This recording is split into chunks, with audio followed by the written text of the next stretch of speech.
요한복음 15장 말씀입니다.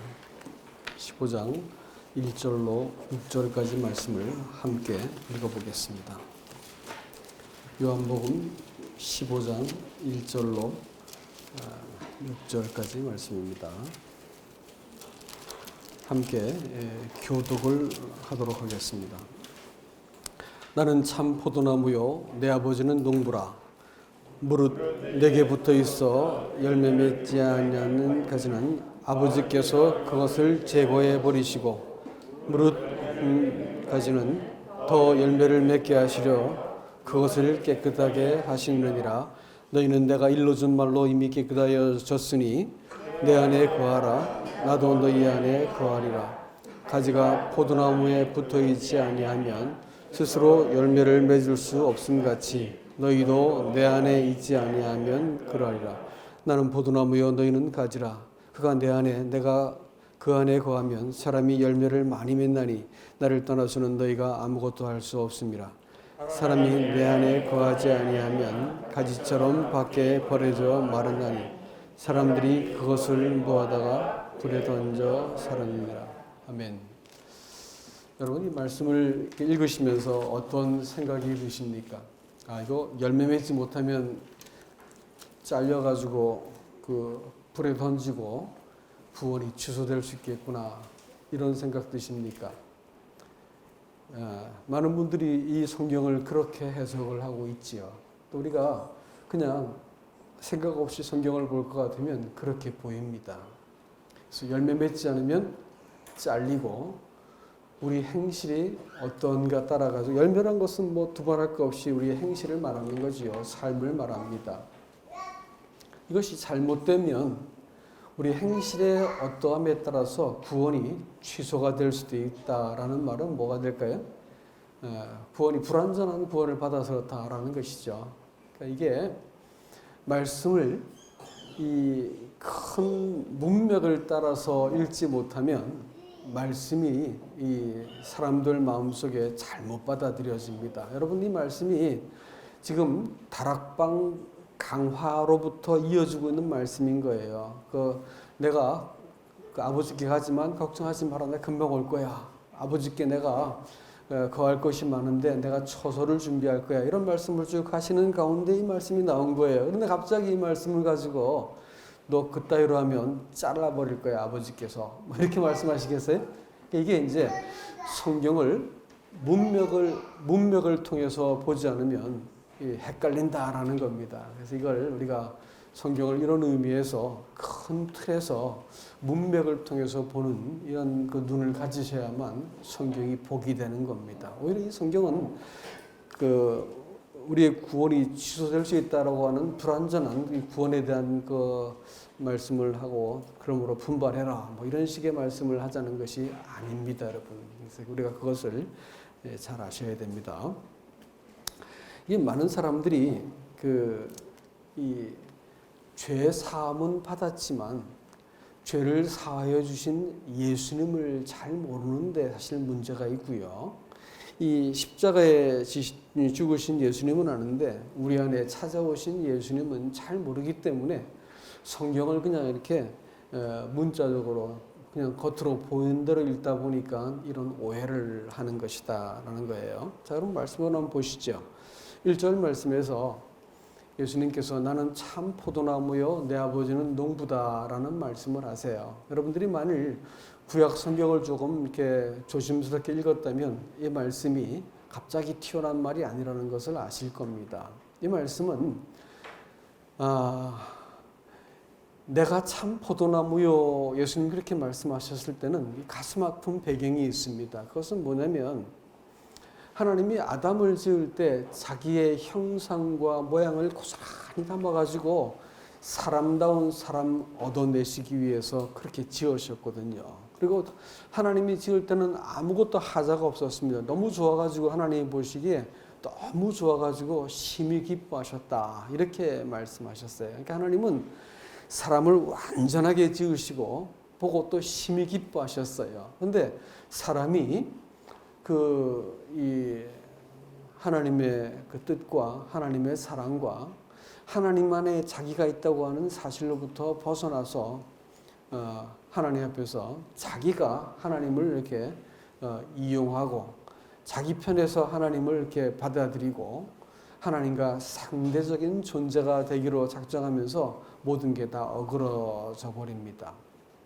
그래서 그 첫사람 아담 이래로 세상에 사람 같은 사람이 한 사람도 없다는 거예요. 그래서 그 하나님이신 예수 그리스도께서 사람이 되셨습니다. 근데 그 사람이 뭐냐면 인자라고 부르는 사람이었습니다. 참 사람이죠.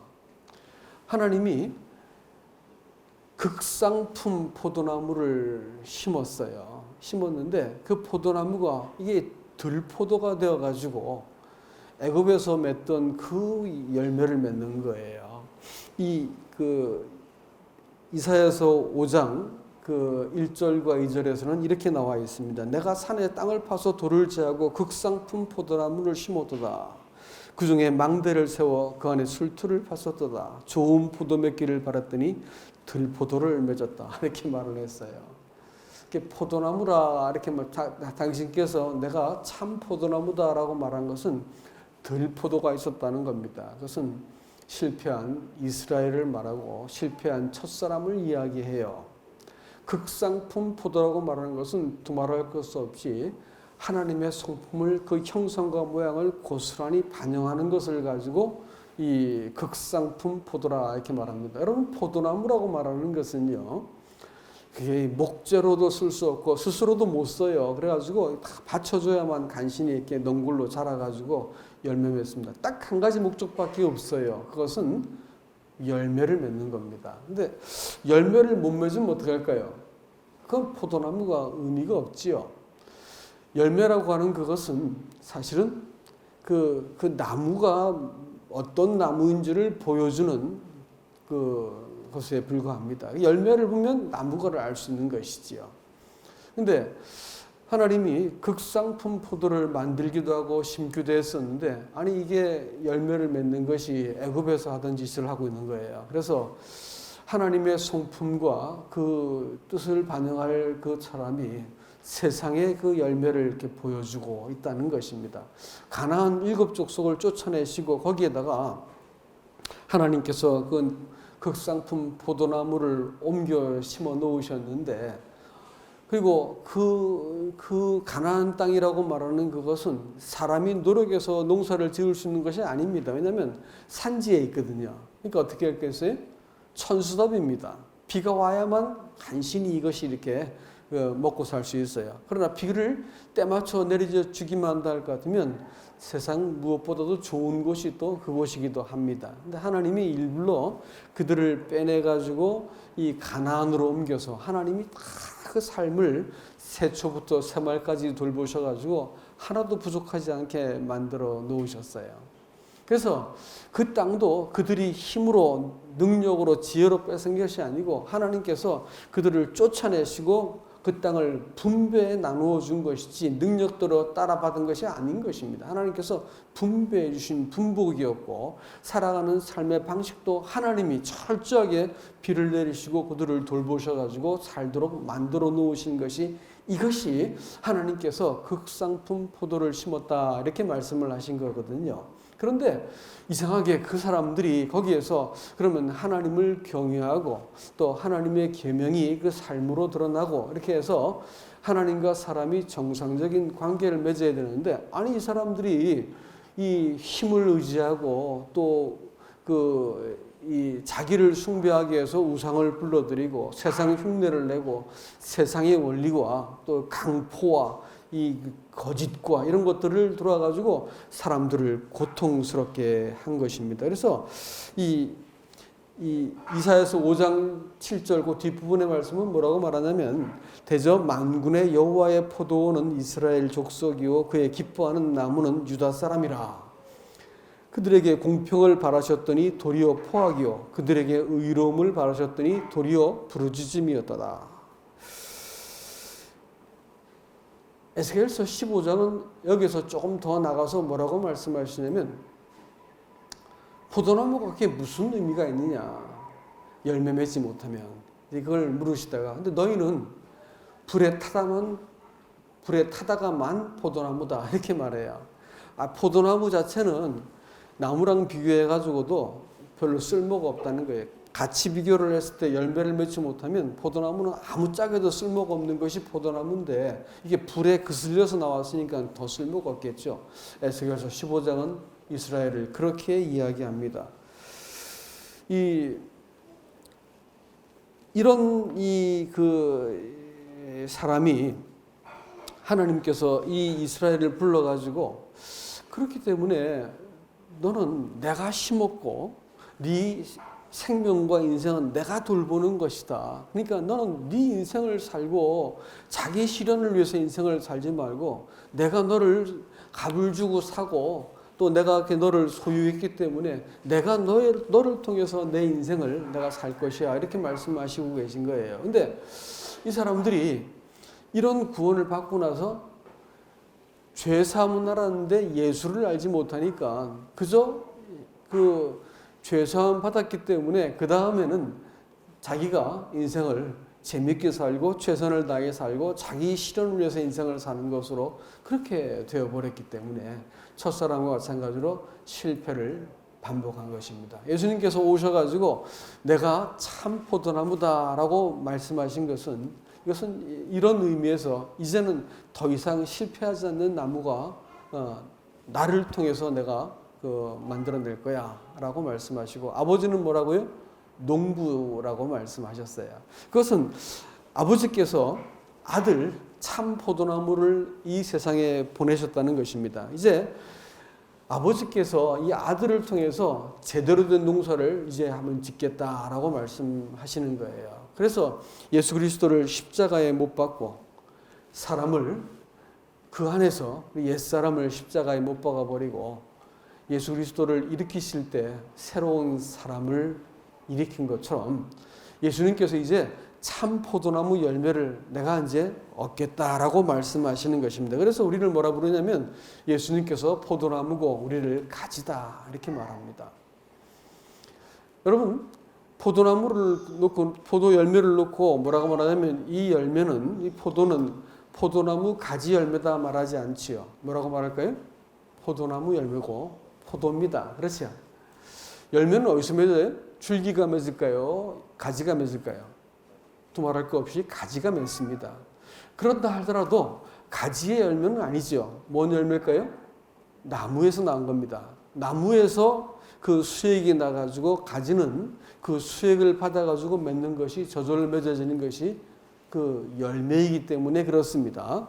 하나님께서 예전에는 사람에게 은혜를 베푸시고 다 했어도 사람이 결국 맺는 것이 들포도를 맺고 강포, 힘으로 어찌해보고 속임, 자기를 이렇게 과장하고 다른 사람을 속여 먹어가지고 이익을 편취하고 내 인생을 실현하기 위해서 다른 사람을 희생시키기도 하는 이런 이제 사람이 되어버렸다고 하시면서 탄식하셨습니다. 근데 다시는 그런 사람 말고 내가 참 포도나무고 아버지께서 농부이기 때문에 이제 그런 포도 말고 참 포도를 내가 맺을 거야 라고 말씀하십니다. 어떻게 맺냐면 하나님이 참 포도에다가 이 들포도나무 가지를 이렇게 접목을 시켜가지고 접붙임을 통해 가지고 참 포도를 열겠다 이렇게 말씀하십니다.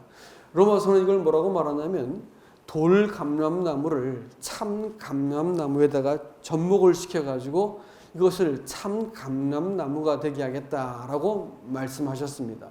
무슨 뜻일까요? 우리가 예수 그리스도에게로 접목되어지고 또 연합되어지고 한 몸이 되게 만드신 나무와 가지의 관계를 만들어내셔서 우리로 하여금 이제는 들포도가 아닌 참포도를 맺게 만들고 말겠다 이렇게 말씀하시는 겁니다. 이것은 하나님이 하시겠다는 거예요. 너희들로 하라는 게 아니고 하나님이 예레미야서 33장 2절 말씀에서 하나님께서 일을 행하시는 여호와 그것을 만들어 성취하시는 여호와 그 이름을 여호와라고 하는 이가 이와 같이 이르셨다라고 하십니다. 하나님이 하세요. 이스라엘 백성을 불러내서 쫓아내시고 심으시고 돌보시고 먹이시고 모든 걸 다 공급하셨던 하나님께서 사실 성도의 삶 속에서도 우리의 구원이라고 말하는 그것이 우리가 뭐 보탠 거 있었나요? 하나님이 다 하셨지요. 그렇죠? 구원은, 용서는 우리가 받는 게 아니에요. 용서받기 위해서, 죄사함 받기 위해서 애쓰는 사람들은 절대 죄사함 받지 못합니다. 용서받기 위해서 애쓴 사람들은 절대 용서받지 못해요. 언제 우리가 용서받죠? 용서해 놓으신 것을 알 때 받는 겁니다. 죄사함을 이미 이루어 놓으신 것을 알면서, 아, 이게 내가 지금 죄사함 받았구나, 내 죄가 사해졌구나, 알게 된 것이지. 여러분들이 뭐 죄사함 받기 위해서 뭘 했나요? 그렇잖아요? 그걸 하려고 하는 동안은 절대로 참된 구원이 깨달아지지 않게 되어 있습니다. 구원은 전격적으로 하나님께서 건져내시는 거예요. 하나님 편에서 일이에요. 사람에게 아무것도 요구하지 않으셨어요. 전적으로 은혜에 의해서, 하나님 손에 의해서 구원을 이루셔야지 그 구원이 완전하기 때문에 하나님은 그렇게 하셨던 것이지요.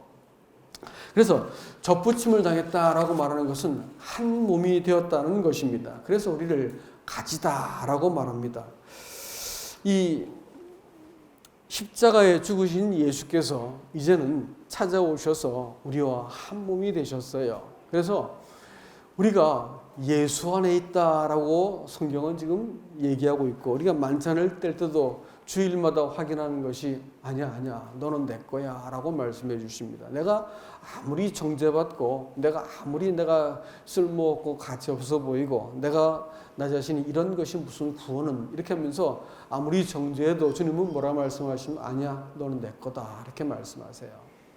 그리고 우리가 우리 스스로를 무엇인가 막 이루어 보려고 애를 쓰고 성취하고 나 이런 사람이야 하고 머리를 치켜들어도, 아니야 너 내 몸의 일부다라고 말씀하세요. 우리가 주님 거라고 말씀하십니다. 그래서 성도는 구원받고 나면 그때부터는 내 생명의 안전의 보장과 내 미래와 소망과 내 삶의 모든 근본은 누구한테 있어요?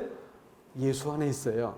이거 잘 모르시면 신앙생활 참 고단하게 하십니다. 그래서 내가 내 기준을 갖고 나를 정죄했다가 일으켰다가 세웠다가 맨날 이거 반복하게 돼 있고, 왜 이렇게 미운 사람 많은지 옆에 보면 그 사람 보고 막 정죄하고 경쟁하고 비교하고 저 안 돼 이러고 막 사람들을 비난하고, 나보다 좀 앞서가는 사람 같으면 어떻게 끄집어 내려가지고 내가 올라서야 되고 뭐 이런 일들을 하는 거예요. 왜 그러냐면요, 예수가 나와 한 몸이다라는 것을 잘 알지 못할 것 같으면 신앙생활을 그렇게 할 수밖에 없고요. 또 세상에서도 마찬가지입니다. 뭔가 좀 직장이 좀 어려울 것 같으면 이제 나 이거 끝났구나 이렇게 생각한다든지, 뭐 건강 좀 잘못될 것 같으면 이거 암 아니야? 뭐 이러고, 모든 것이 다 불안해서 내가 내 삶을 경영하고 하는 데 있어서 굉장히 불안한 거예요. 자기가 내 인생을 주관하고 경영하기 때문에, 내 인생을 하나님의 힘을 빌어서 사는 사람이 되기 때문에 신앙생활이 무지하게 고단해지는 겁니다. 그러나 내가 하나님 것이다 라는 것이 명확해지고 나면 너희는 내 몸에 붙어있고 분리될 수 없는 존재라고 말씀을 하셨거든요. 이것만 분명해지고 나면 내가 살아도 주님 것이고 죽어도 주님 것입니다. 이렇게 생각을 하는 것입니다. 사단은 나로부터 생각을 출발해서, 내 존재로부터 생각을 출발해서 예수를 보게 만들고 하나님을 보게 만들려고 해요. 안 믿는 게 아니에요. 여러분 성경을 보셔도 예수님 오셔가지고 누구한테 죽었어요? 믿는 사람들한테 죽었어요. 아세요? 맨 마지막 요한계시록에서도 하나님을 안 믿는 사람들이 아니고 음료를 따르는 사람들이 그 하나님과 대적을 해요. 안 믿는 사람들이 아니라니까요. 오늘날도 기독교가 뭐가 문제냐면요, 99마리 양은 회개할 것이 없는 의인들이라고 했어요. 근데 여러분, 회개할 거 없는 의인이 이 세상에 어디 있어요? 근데 99마리는 회개할 것이 없기 때문에 그 목자가 들에 버린다는 거예요. 포기한다는 거예요. 관심 없다는 거예요. 한 마리한테만 관심이 있어요. 뭐예요? 자기가 최소한 잘못됐다는 것을 안 사람들한테만 하나님은 그 양을 찾도록 찾는다 이렇게 했어요. 절대 포기하지 않고 반드시 찾아야 한다는 거예요. 그래서 찾은 즉 이웃과 함께 기뻐하고, 하늘에서는 죄인 하나가 회개했기 때문에 하늘에서 잔치가 열린다 이렇게 말했거든요. 오늘날 사람들은 절대로 자기가 잘못됐다 생각하지 않고 내 스스로 자기 경영, 내 기준을 이루고 또 자기가 생각할 때 좋은 것이 하나님께도 좋은 것이다라는 착각을 가지고 신앙생활을 합니다. 그러나 여러분, 그 착각이 깨어지지 않으면 신앙은 사실 시작된 것도 아니에요. 제가 누누이 말씀드리지만 이 점이 명확하지 않으면 신앙생활은 무지하게 고단하고 이 사람 저람 자꾸 부대끼고 교회도 헷갈리고 뭐 하나님도 나한테 속이는 것 같고 이게 자꾸 어려워지는 거예요. 그러나 이 점만 명확할 것 같으면 신앙생활은 완전히 다른 세계로 진입하는 것입니다. 마귀가 하는 것이 나로부터 출발해가지고 내 존재로부터 출발해서 하나님을 믿게 만드는 거거든요. 가짜입니다, 여러분. 속는 거예요. 아니에요. 하나님으로부터 출발해서 나를 바라보는 거예요. 신학은 그거거든요. 하나님의 관점으로 나를 바라보기 시작할 때, 아, 내가 안전하구나. 내가 정죄받지 않아도 되는 거구나. 나 안 죽겠구나. 나는 부활이요 생명이니까 내 생명이 흔들리고 이렇게 해도 하나님과는 영원히 분리되지 않는 영원한 가치에, 영원한 차원에 내 삶에 이 보장이 있는 거구나 라고 알게 되어질 때 사람이 잠시 이 땅을 살다 가는 거 아니겠어요? 누가 안 죽어요? 누가 안 아파요? 누가 안 늙습니까? 결국은 우리는 이 사람의 육신은 무덤을 향해서 가게 되어 있어요. 노쇠하고 병들고 수고롭고 눈물나고 고독하고 어려운 곳을 피할 수 없다니까요, 여러분.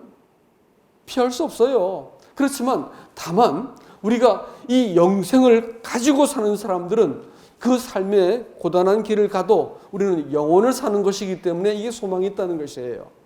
예? 어떤 상황에도 하나님과는 분리되지 않는 생명으로 산다기 때문에 이것이 소망이 있다는 거예요. 그래서 마귀는 자꾸 나를 통해서 내 존재를 통해서 하나님을 보게 만들고 예수를 믿게 만드는 거예요. 망하는 길입니다, 여러분. 반드시 망하는 길이에요. 반대입니다. 하나님을 통해서 예수를 통해서 나를 보라고 오늘도 너희가 내 몸이다. 이 피는 너희와 다시는 내가 정죄하지 않는 관계를 맺기 위해서 흘리는 피다. 이거 자꾸 말씀하시는 건데 매주일 그렇게 많이 떡을 떼고 잔을 마셔도 이거 모르고 있더라고요. 그래서 예수를 통해서 나를 보는 게 아니고 내 존재로부터 예수를 끄집어딱 당겨가지고 하나님을 나를 도와주셔야 되고 나를 보호하셔야 되고 이렇게 하면서 하나님을 자꾸 끄집어들여서 내 자기 인생 가운데 개입시키려고 드는 거예요. 순서가 바뀌었어요, 여러분. 그건 신앙의 잘못된 출발점입니다. 하나님이 나를 소유하시기 위해서 구속하셨거든요. 자기 것으로 삼았다는 거예요.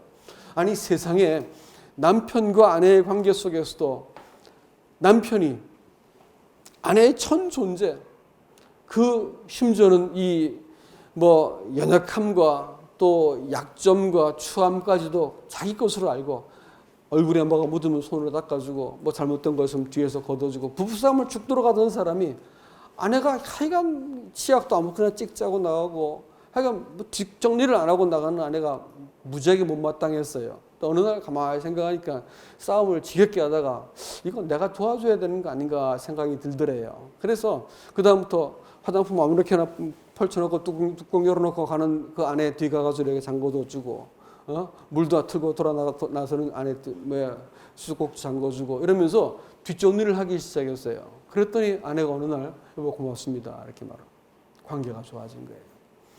여러분 부부도 그런 거거든요. 상대를 약점까지 온전히 내가 품고 사랑할 때 관계가 맺어지는 거 아니에요. 하나님이 사람을 그렇게 했다고요. 하나님이요. 하나님이 내 잘하고 똑똑하고 잘난 면들을 사랑한 게 아니에요, 여러분. 우리 전 존재 이 구역질나고 냄새나고 이 더러운 내 본성까지도 다 끌어안아가지고 너 내 거다 이렇게 말씀하신 거예요. 내 모든 그 죄를 정죄하지 않으시고 이 나쁜 놈 그럴 수가 있냐 이렇게 말씀하지 않는다는 거예요.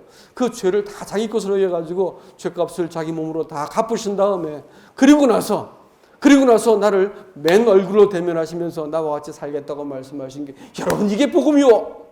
이게 복음이요. 이 안에서 나를 바라보지 않으면 이 예수를 통해서 나를 바라보지 않으면 불안해서 예수 어떻게 믿어? 불안해서 어떻게 예수 믿겠어요? 끊임없이 나 자신을 이렇게 막 일깨워가지고 내가 영적으로 각성된 상태를 유지하지 않으면 내가 불안해서 어떻게 예수 믿어요? 자빠지고 넘어져도 내 자식인 것처럼 하나님이 일단 예수 생명값으로 값을 주고 딱 사고 나면 넘어지고 자빠져도 하나님 자식이요. 당신의 몸이란 말이요. 이렇게 보기 시작하면 신앙생활이 달라진다는 겁니다. 성도는 이 관계 속에서 존재하는 사람들입니다. 이 관계를 삶으로 풀어내는 것이 신앙생활이에요. 아시겠어요? 이 관계를 내 모든 삶에 하나하나 적용시키기 시작할 때 지금은 깨져 보이는 관계, 지금은 깨져 보이는 이 상태, 이거 어떻게 하면 좋을지 모르겠는 이 내가 만나고 있는 모든 삶이 하나님과 이 관계 속에서 하나하나 다시 해석이 되어지고 조명이 되어지고 적용이 되기 시작할 때 하나님이 살려야 된다는 거예요. 이를 지어 완성하신 하나님, 본문을 보니까 그것은 내가 지었다는 거예요. 하나님이 지었다는 거예요. 그렇기 때문에 내가 그것을 완성도 내가 하겠다는 거예요. 알파요 오메가십니다. 하나님이 내 삶을 십자가에 죽으신 예수만 있는 게 아니고 부활해서 내 가슴 속에 찾아오셔서 내 인생을 하나하나 간섭하시고 내 인생을 하나님의 것으로 그 형상대로 참 포도나무 인자가 되게 하기 위해서 우리 인생에 찾아오신 이 하나님 말이요. 이 예수 모르고 예수 믿는다는 것은 자기를 속이는 겁니다. 자기를 속이는 거예요. 그래서 사람들은 주여 주여 나 아는데 예수님께서 내가 너를 잘 모르겠다라고 말하는 것은 죄사함 모른다는 얘기가 아니요. 교회 생활 안 했단 말도 아니고 예수를 모른다는 거예요. 죄사함 받고 예수를 이렇게 긴 세월 동안 믿었는데 예수를 몰라. 삶에 간증이 없는 거예요. 넘어지고 자빠지고 해도 하나님의 눈으로 내 현실과 나 자신을 바라보는 눈이 없기 때문에 뭐 할 말이 없어. 뭐 잘해야만 이렇게 뭐 간증하는 게 아니란 말이에요. 우리는 우리 삶을 하나님의 눈으로 바라볼 때 비로소 이게 내 삶이 해석이 되는 거거든요. 그리고 하나님 앞에서 내가 어떻게 살아야겠다 이렇게 보이는 거란 말이에요. 여러분 신앙생활이 이런 겁니다. 내 힘으로 하는 게 아니고 예수님 힘으로 하는 것이고 예수님 관점으로서 내가 문을 바라보니까 비로소 삶이 긍정적으로 보이는 거예요.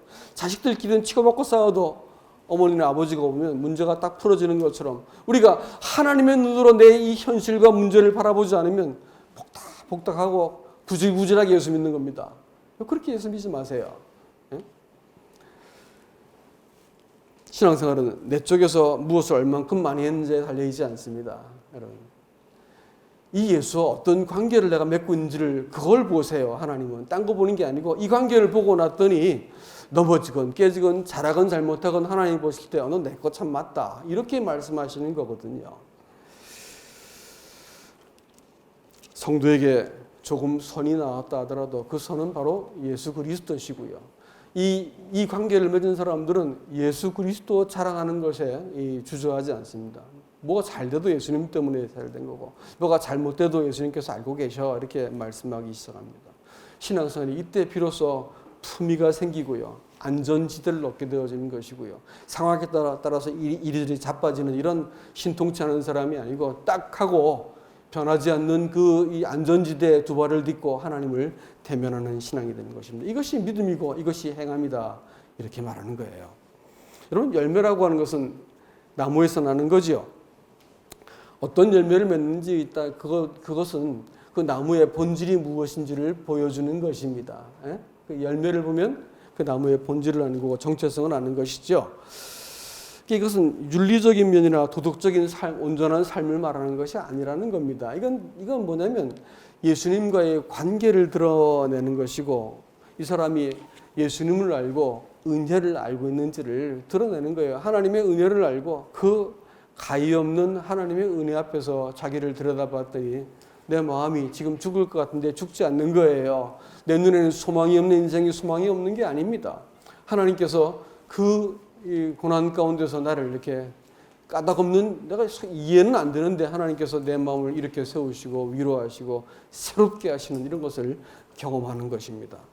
우리는 우리 스스로 진액을 만드는 것이 아니고 나무가 주는 진액을 받으면 되는 거예요. 내가 막지만 하면 되는 거예요. 다음 시간에 제가 어떻게 열매 맺는지에 대해서 말씀을 드릴 겁니다.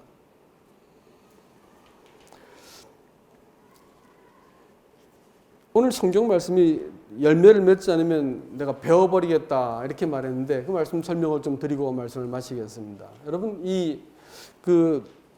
제하여 버린다라고 하는 말은 헬라어로 아이로라고 부르는 것인데 그것은 잘라버리는 뜻이 아니에요. 제가 일부러 사전을 뒤져봤어요. 잘라버린다는 말이 없더라고. 여기는 뭐냐면 들어올리다는 뜻이에요. 그러니까 열매를 맺을 수 있도록 그 덩굴 가지를 들어가지고 이렇게 잘 묶어서 이렇게 건다는 거예요. 열매 실자를 한자를 이렇게 풀어보니까 집가자 밑에다가 뭔가 이렇게 엮어서 묶는 그 글자가 있고요. 밑에 이제 가치를 말하는 조개 패자가 붙어 있습니다. 그러니까 이게 글자를 보면서 참 생각이 많더라고요. 하나님하고 사람과의 관계를 엮어내는 거예요. 하나님의 집안에서, 하나님의 그 질서 안에서. 그랬을 때 그 나타나는 결과물이 열매인 것입니다. 신앙생활이라고 말하는 그것은요, 이 하나님이 열매 맺지 못한 것을 잘라버린다 이렇게 말하면 성경을 다시 써야 돼요. 성경의 메시지는 하나님이 구속하신 것은 끝까지 보장하시고 완성하신다는 것이 성경의 약속이거든요. 잘못해서 우리 행실 때문에 구원이 취소가 되면 은혜로 구원받는 걸까요? 아니죠. 완전한 구원일까요? 완전한 구원이 아니에요. 성경에서는 그런 구원 말한 적 없어요. 하나님의 구원은 완전하고 영원하세요. 그래가지고 여기서 말하는 이 단어도 제하여 버린다는 것은 잘라버린다는 것, 구원 취소한다 이런 말이 아니고 열매를 맺기 위해서 가지를 들어서 올린다라는 거예요. 그래서 우리로 하여금 열매를 잘 맺을 수 있게 만든다는 것입니다. 또 깨끗게 한다라는 말이 2절과 3절에 나타나죠. 예? 열매를 맺게 하려고 그것을 깨끗하게 하시느니라. 너희는 내가 일러준 말로 이미 깨끗하였으니 라고 말하죠. 그죠? 이 말도 사실은 다 하나같이 뭘 말하냐면 이 농부가 전지하는 행위를 말하는 거예요. 다시 말하면 농부가 그 열매를 맺기 위해서 이것을 가꾸는 행위를 표현한 것이 바로 제하여 버린다, 깨끗하게 한다라고 말하고 있습니다. 깨끗하게 한다는 말도 그렇죠. 우리가 이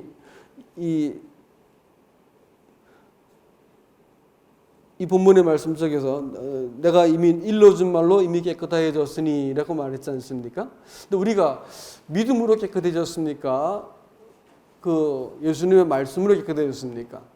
정확하게 말하면 믿음으로 깨끗해진 거예요. 깨끗하게 됐다는 것을 말씀해 줬기 때문에 깨끗해졌지만 여기서 말하는 깨끗해졌다라고 하는 말은요, 엄격히 말하면 믿음으로 하나님께서 이미 우리의 죄를 위해서 십자가에 죽으심으로써 죄를 다 이렇게 담당하신 것을 우리가 믿음으로 받아들일 때 깨끗해졌잖아요. 여기서 말하는 깨끗해졌으니라고 하는 말은요, 우리가 살아갈 때 신앙생활의 성화의 과정을 말한다 이렇게 말할 수 있겠지요. 구원받은 이후에는 성령께서 우리 속에 찾아오셔가지고 말씀해 주세요. 그리고 이 예수께서 이 하나님의 말씀이 강단을 통해서 여러분 펼 때 성경 말씀에서 성도의 교제 가운데서 말씀이 쑥 하고 마음에 들어오거든요. 그리고 말씀이 탁 하고 내 마음속에 심겨지고 하나님께서 그 말씀을 증명하세요. 그래서 곤경을 처할 때 하나님께서 하나님 이거 해주세요 이렇게 했는데 안 해주세요. 아세요?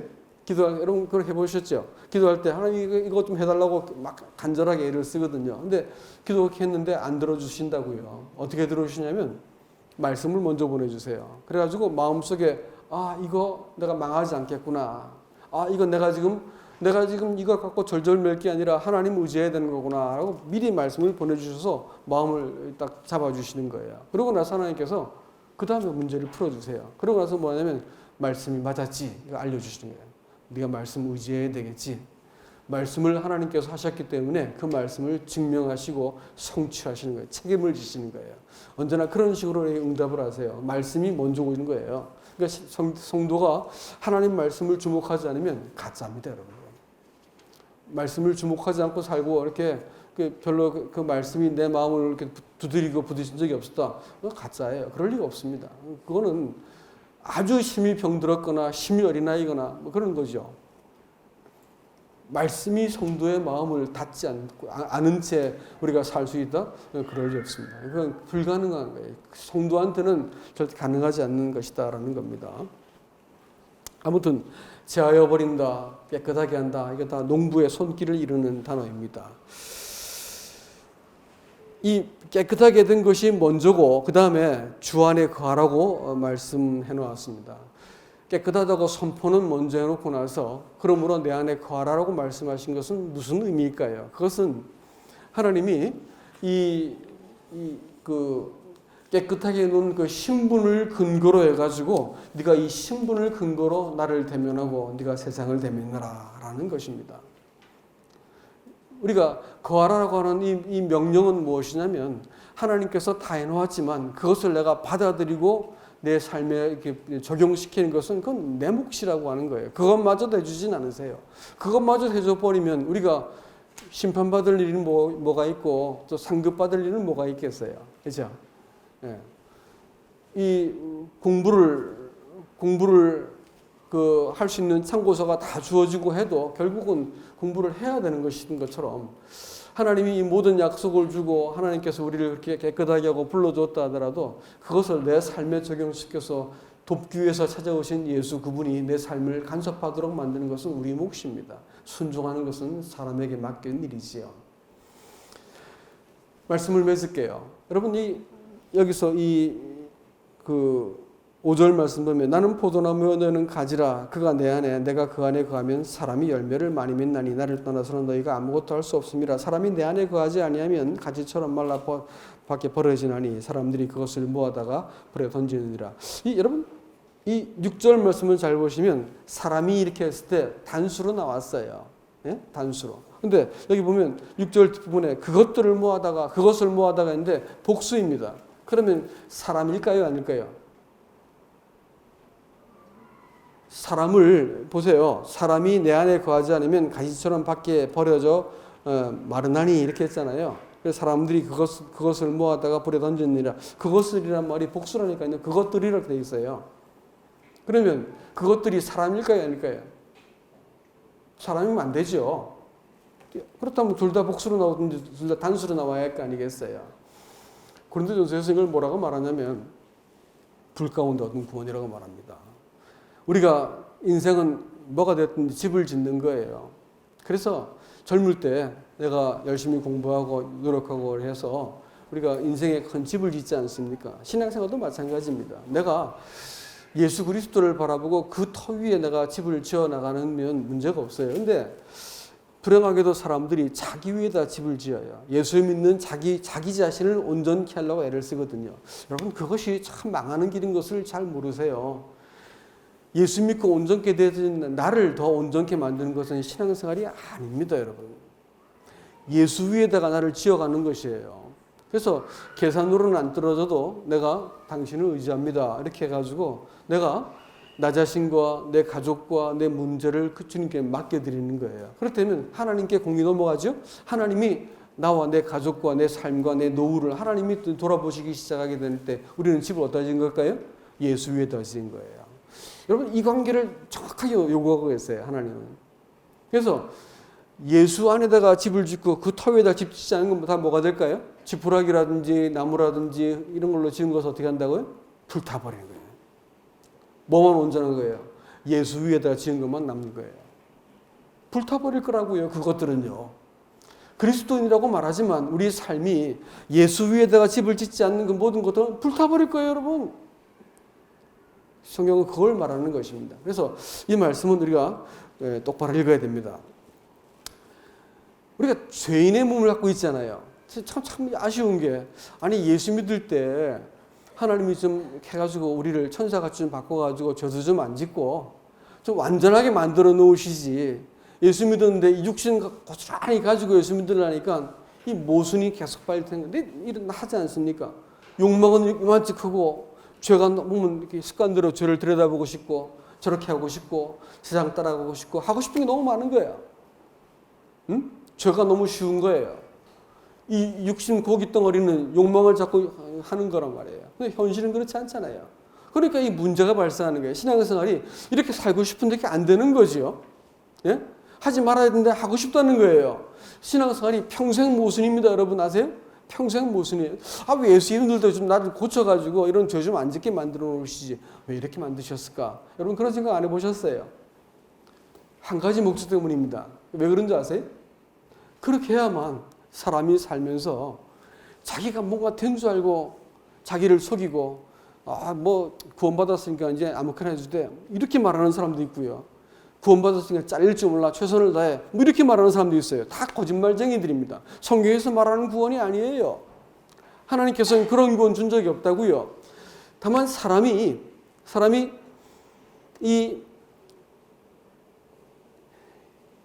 이 모순된 고깃덩어리 육체 안에 살면서 내가 아무리 해도 안 되는 거구나. 내가 아무리 내 자신을 온전케 만들려도 온전해지지 않는 거구나 라고 알게 되면 뭘 구할까요?